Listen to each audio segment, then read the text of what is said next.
Third POV. After the group calmed down and quickly tried to erase the Izuku that they saw, they quickly played the next video. Super heroines. Millions have been drawn to these modern myths of comic book lore. Wizard starts. The heroes and students were excited that instead of morally questionable mercenaries and vile villains, that they now can see actual superheroes taking each other on.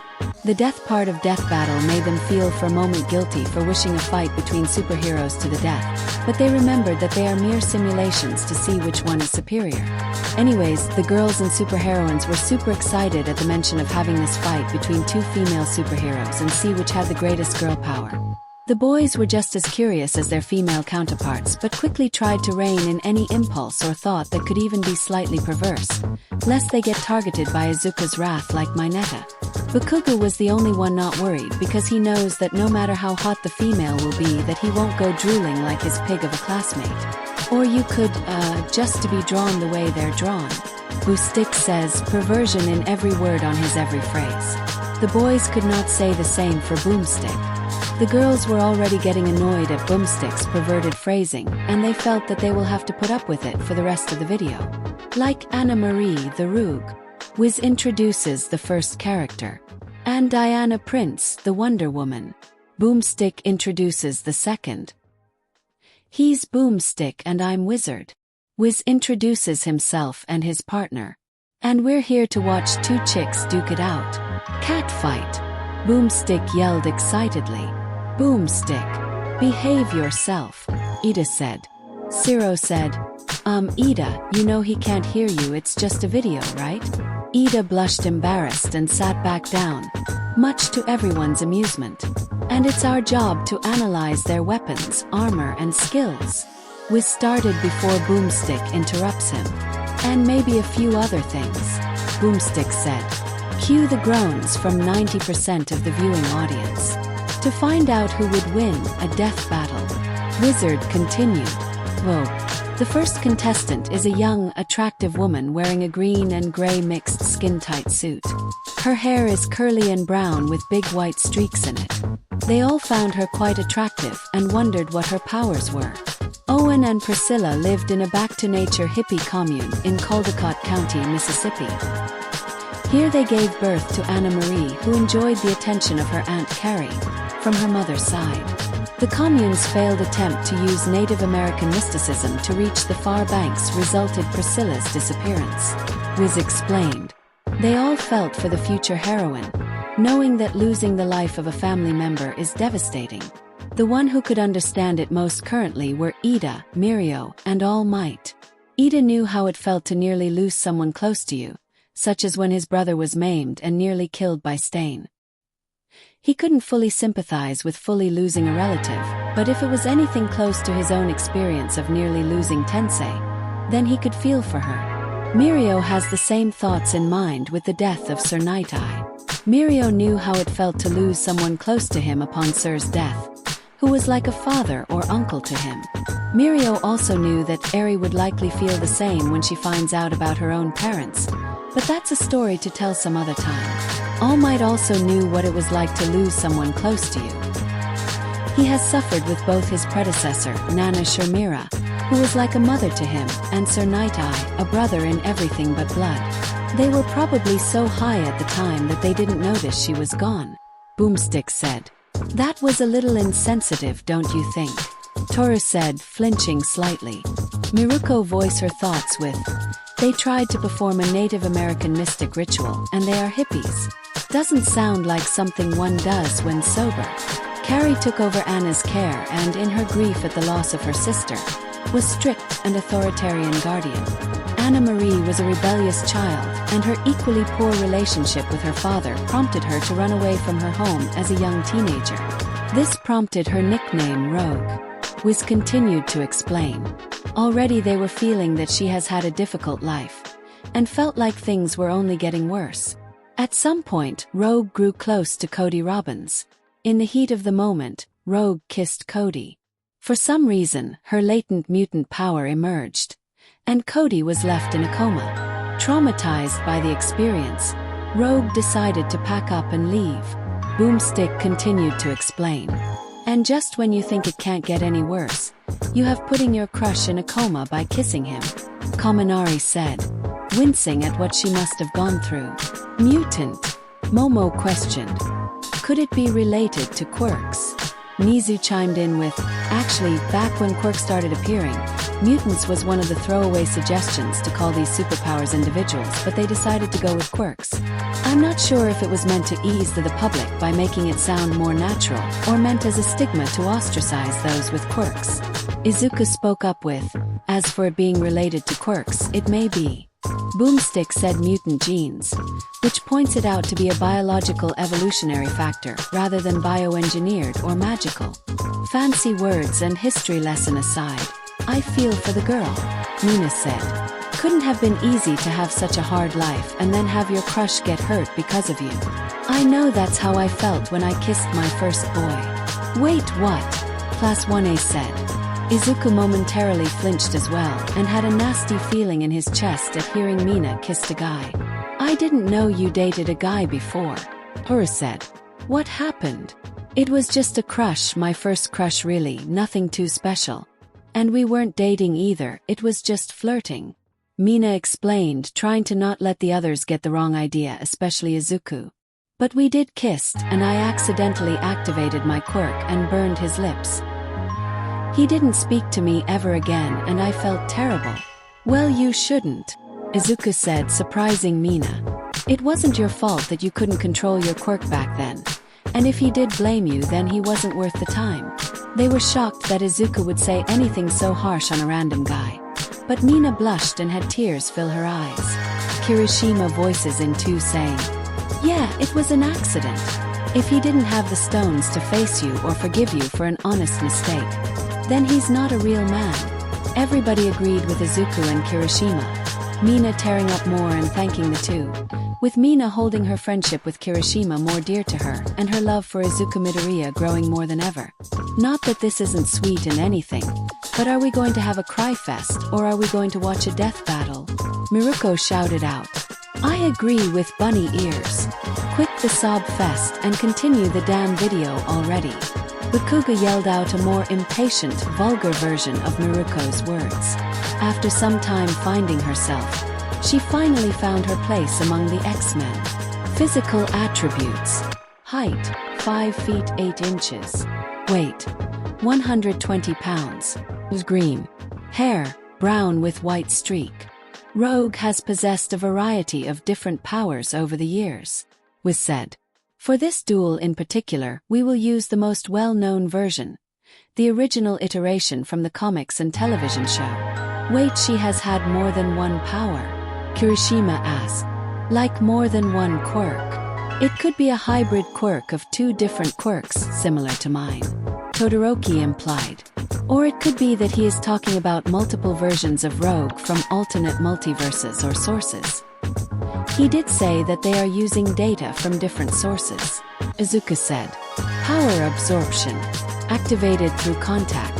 Absorbs memories, talents, personalities and abilities. Temporary transfer. Can use copied abilities. Can be lethal through prolonged contact. Her deadliest weapon is her own skin. With just a touch, she absorbs a person's memories, talents, personalities, and abilities, whether superhuman or not, to use for herself. Wiz explained. Sounds like a more powerful version of your quirk, Monoma. Suka stated. Perhaps. Monoma said. I could only copy a person's quirk, excluding energy storage-based quirks. Hold only a few at a time, and then use them for 5 minutes. She seems to be able to absorb their memories and skills to use their powers properly as well, while I have to use a person's quirk in the most basic level. Plus, her version harms the individual when she does it. Not sure if that's considered a plus or curse, Shinso said.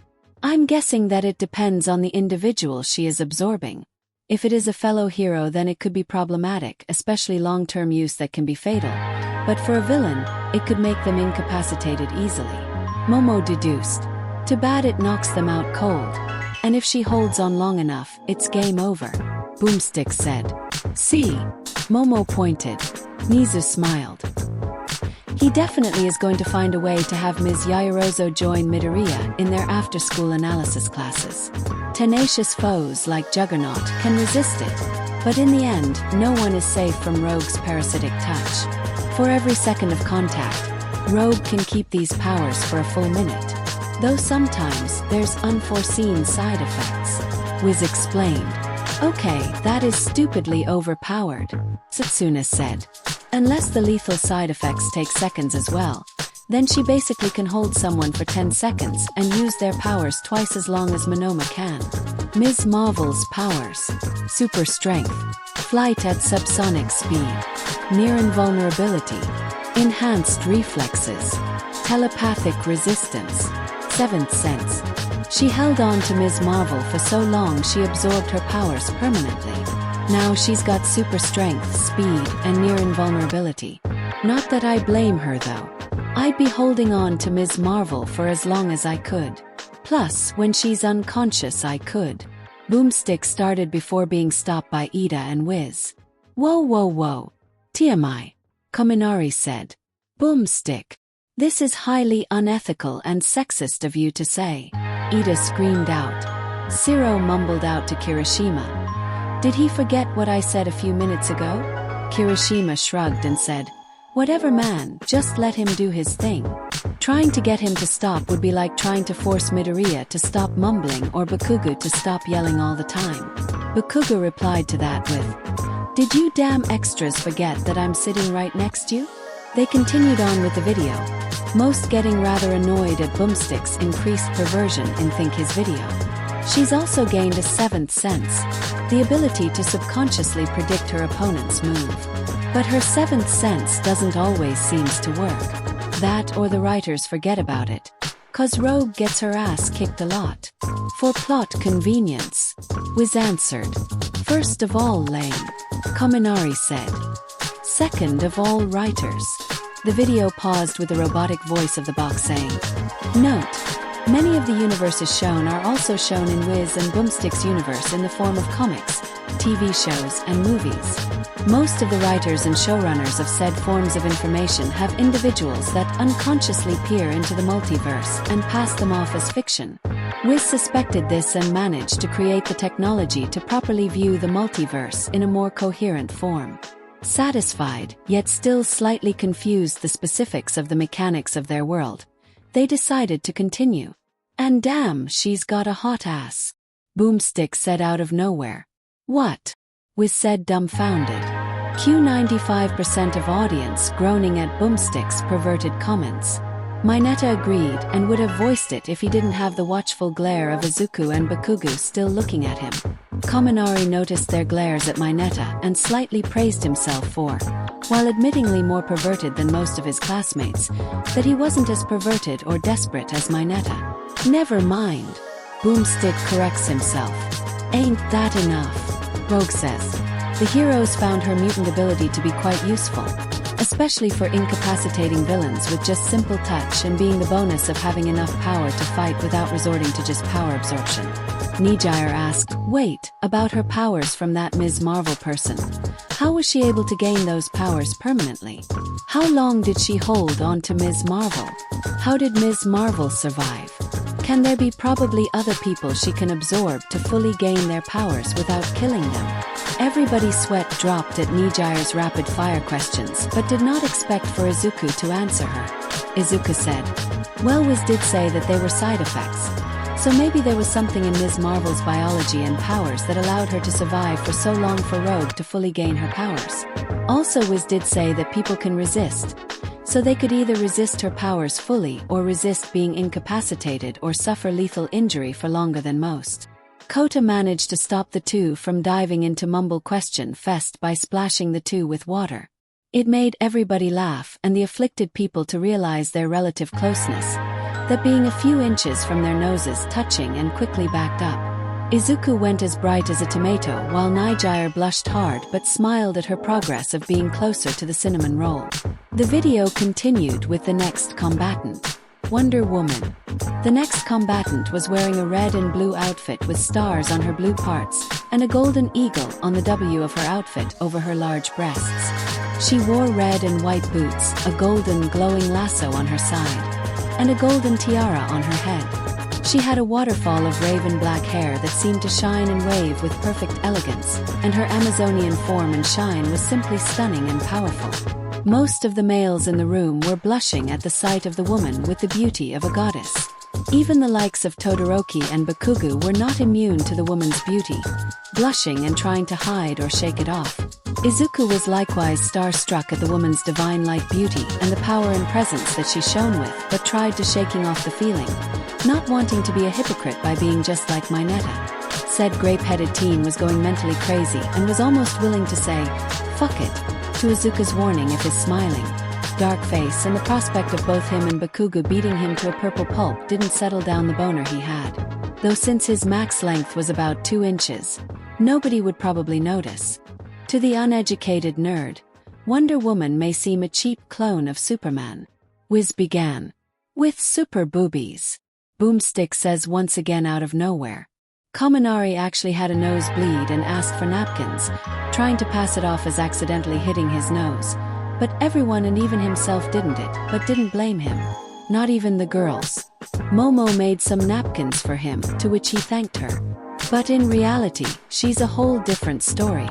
Created from earth, born by gods, trained by ancient warriors.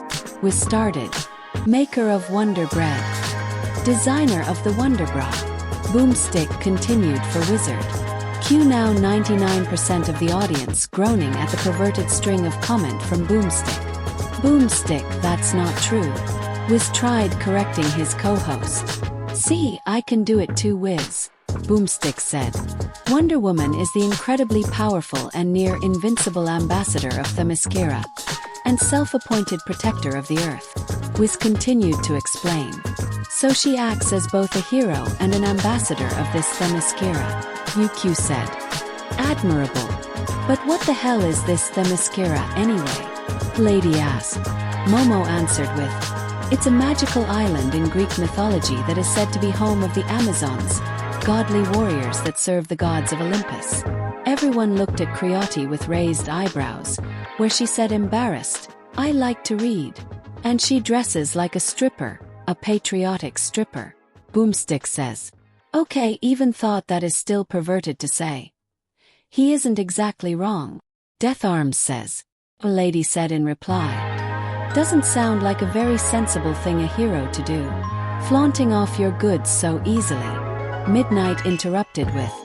Says the hussy that flaunts her ass whenever she wants attention. Lady yelled back.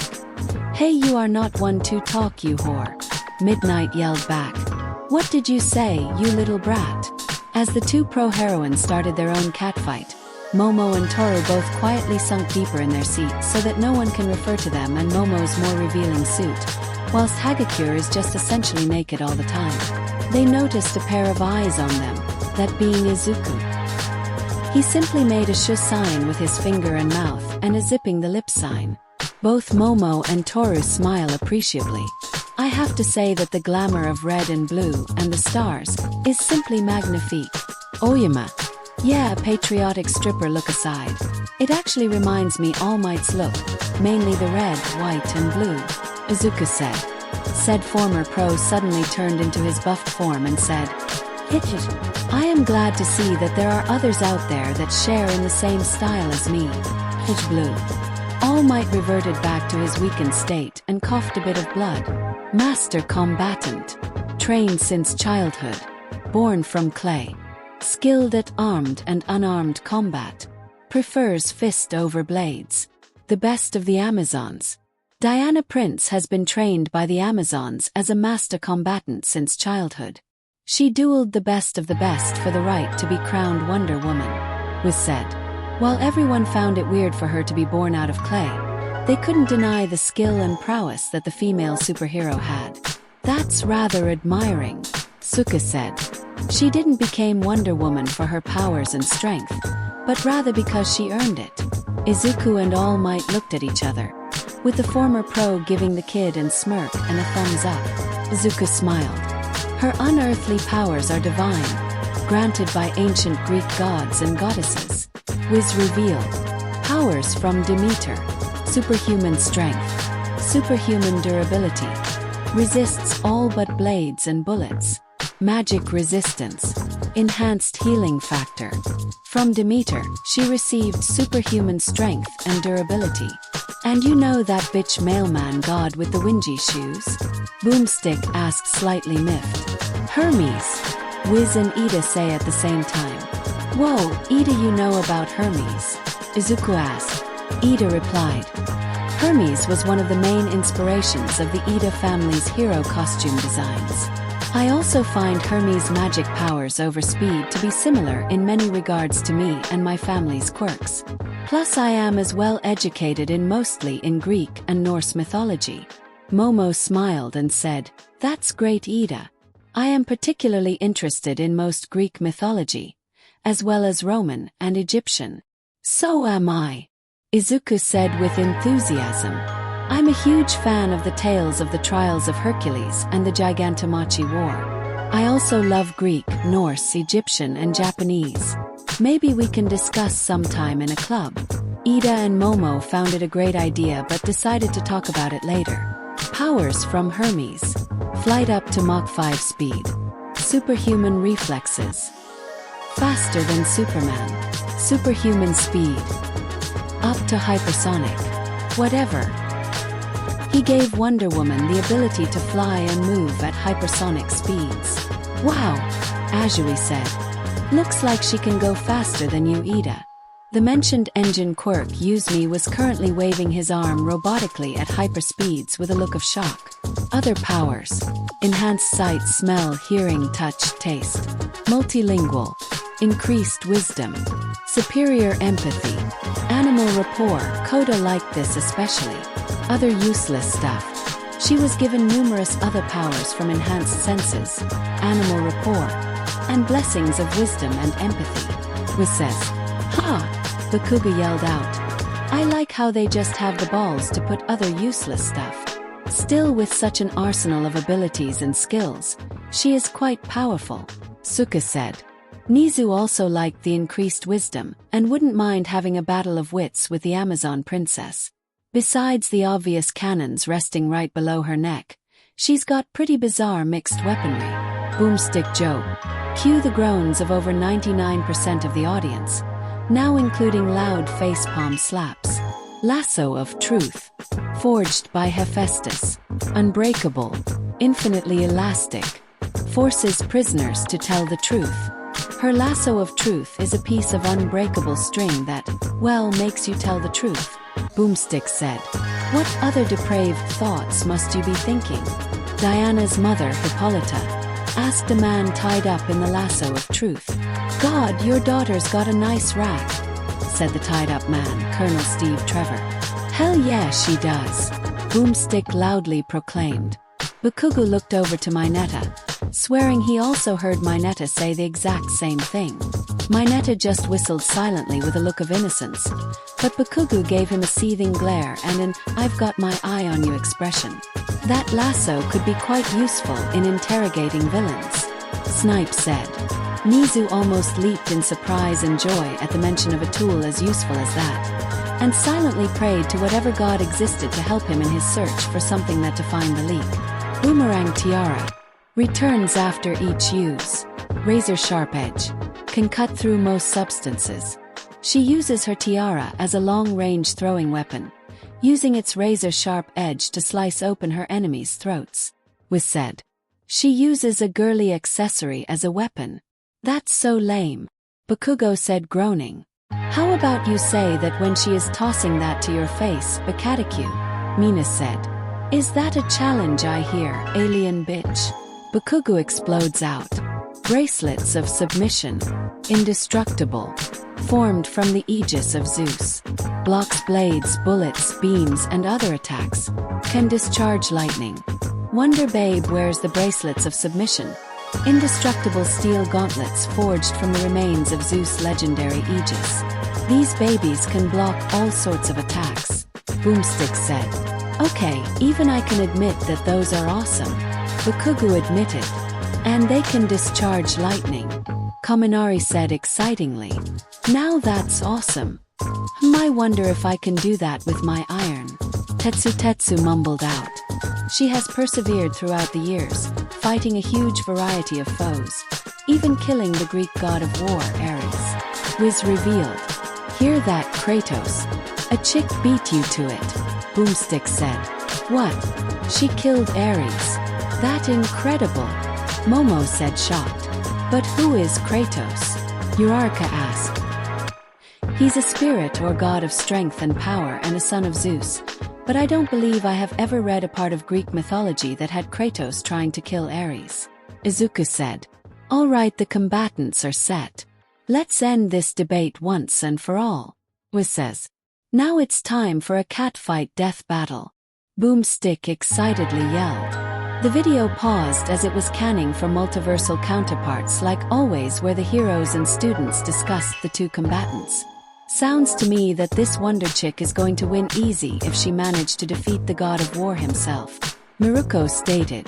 I would agree with her being powered by the gods, but I feel that Rogue stands for a chance at winning. Endeavor said. How do you figure? Snipe asked. It's simple, Endeavor said.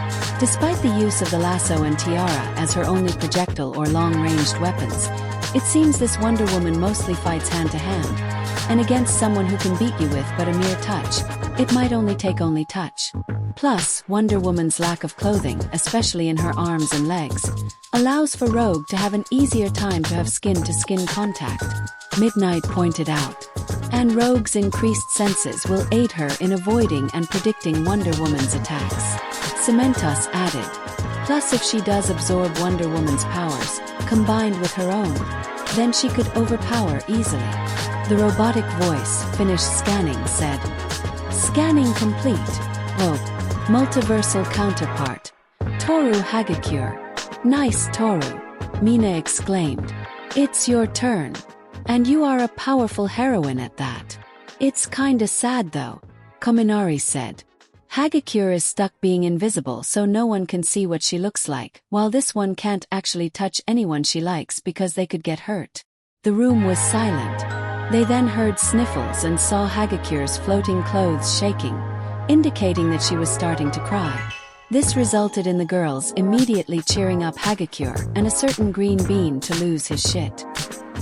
He zipped towards the electrification user and grabbed him by the collar, a dark aura around him and rage in his eyes. Izuku yelled out, Apologize right now or I swear that you will join my Neta Ian Kaken's pummeling session with me as backup. Kaminari shook with fear and then as he was threatened and apologized profusely to Hagakure, who accepted the apology but her mind was too busy squealing over Izuku sticking up for her so loudly. Eraserhead wrote down to remember giving Mineta and Kaminari detention, as well as give Bakugu and perhaps Midoriya counseling and therapy sessions. All Might looked as his successor with pride at him sticking up for his friends, perhaps more if the girls have given much indication over. The robotic voices continued with, Wonder Woman, multiversal counterpart, Momo Yaoyorozu. Yamomo again, Urarka asked out. Wow, Yamomo, Shui said. You have a lot of different version in the multiverse. This one probably more beautiful than even you. Momo dumbly nodded, shocked that the literal demigoddess was actually her, and that she found another version of herself. Jairu then realized something and said, Wait, then that means that, in a simulated multiverse way, Toru and Momo are going to fight to the death.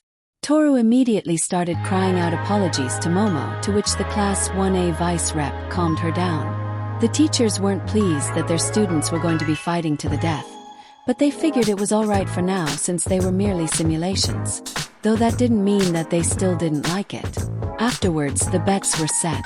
Izuku didn't want to bet against either of the girls, but he bet for Wonder Woman because of her mythology ties. Same with Ida. Kirishima voted for Wonder Woman, as well as Itsuka, Tetsu, Uraraka, Todoroki, All Might, Gran Torino, Eri and Koda.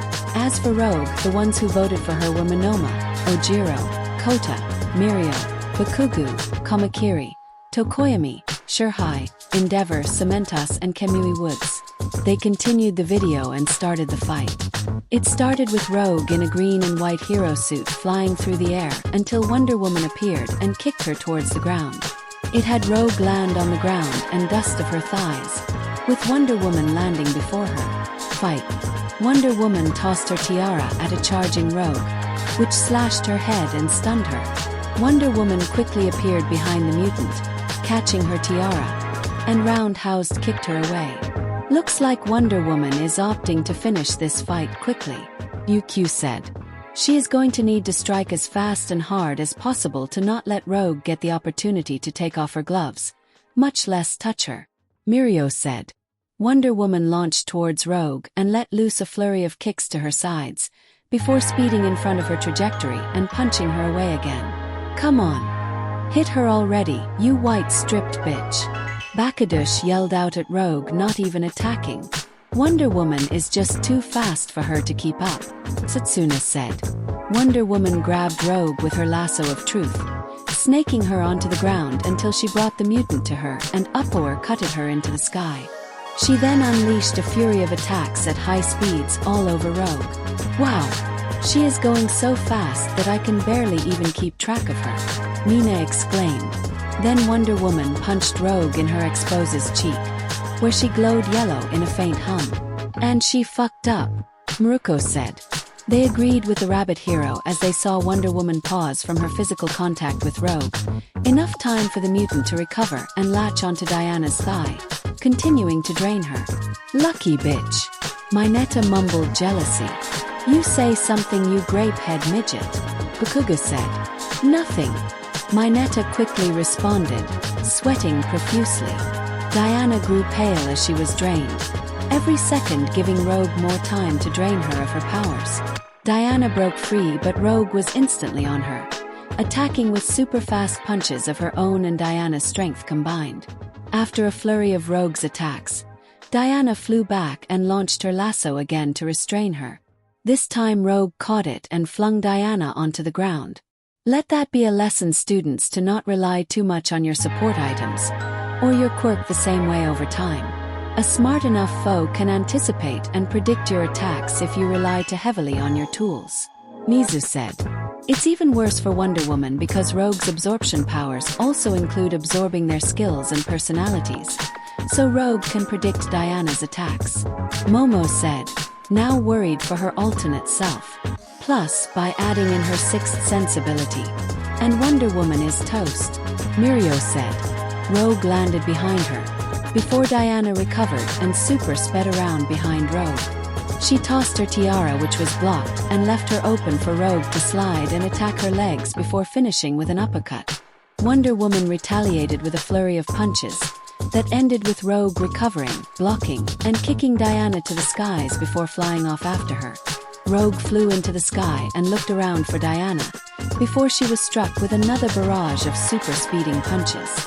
Yay, Wonder Woman is fighting back, Eri cried out, making everybody's heart swell in how adorable it looked and sounded. Rogue blocked one final punch behind her, struck Diana, and then unleashed her own barrage of super speeding punches as well.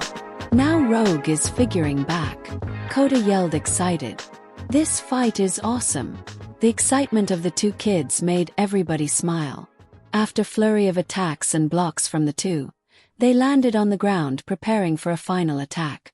As Wonder Woman soared and tried to deliver a powerful high kick to Rogue's head, the mutant's sixth sense activated and dodged it with Diana now close to her. Sixth sense for the save, Mirio cheered. Now Diana's vulnerable and dangerously close to Rogue, Jiro said. Looks like it's game over.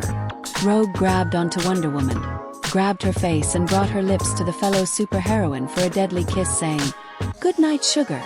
The fight ended with Diana's pale body in the ground fatally drained and dead, and Rogue posing sexually in victory. Kill. Those who cheered for Rogue cheered in victory, mostly Bakugo directing it towards Deku, while those who voted for Wonder Woman were sad at the Amazon's defeat but clapped respectfully at the mutant's victory.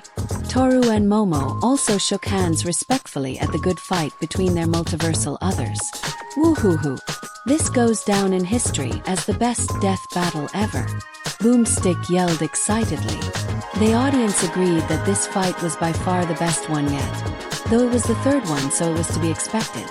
Poor Wonder Woman was more than a match for Rogue, But then she touched Rogue's face. Wiz explained.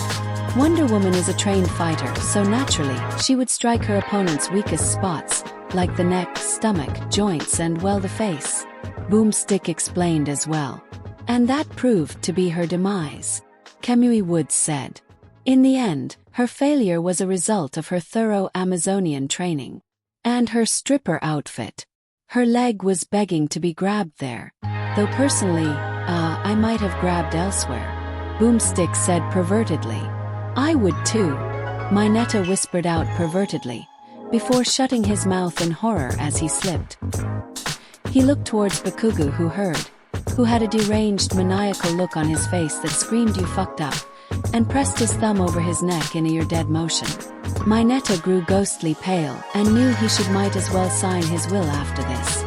Zero bowed their head in sorrow that Mineta signed his fate while Kaminari did the same, but also in prayer to whatever god was listening that Mineta screwed up before he said it too. Wonder Woman's powers may be godly. Picture of the Juggernaut appears, but Rogue has taken similar powers before, so there's no reason to say she couldn't hear. Adding Wonder Woman's strength and speed to Rogue's own power gave her a huge advantage, drastically turning the tide. Wiz continued to explain. A few high-flying combos and our favorite ex-girl had Wonder Woman on the ropes, Boomstick says. And with her combined speed, reflexes and seventh sense, she outmaneuvered Wonder Woman with one fatal kiss. Wiz says. Rogue sure made out this fight. Boomstick punned. And one final 100% audience face palm smack and groan at the corny joke from Boomstick. The winner is Rogue, Wiz claimed. Claps for the video sounded and discussion were made over the video, with many claiming that it was indeed the best one they had yet, despite the sexist comments from Boomstick. But one question was voiced most frequently. I get why the first two pairs fought each other, but why did those two fight? Kaminari asked. Yeah, Samus and Boba Fett were mercenaries and Akuma and Shang Tsung were deadly villains that had soul powers. Sato thought over. But what does a mutant hero with absorption powers compare with a super-powered demigoddess? Maybe it was because the two were simply heroines and they had similar powers of both flying and super strength? Izuku deduced. Nah, Bakugo said. His arms crossed behind him and looked bored. I say that it was just the lazy excuse of them being females with a good ass and rack. Pretty lazy excuse if you ask me. Next time on Death Battle, Boomstick said. The music is 8-bit and what they see is a field with strange floating blocks with question marks on them. A red mushroom-shaped creature with legs, angry eyes and a mouth enter the field. Shortly after, a 4-legged turtle also enters. Fight. The audience saw the next two combatants with a mixture of confusion and annoyance. Well, it's an interesting matchup, I'll say. Kirishima tried saying, but even he could see the absurdity of this fight. They proceeded to play the video and continue.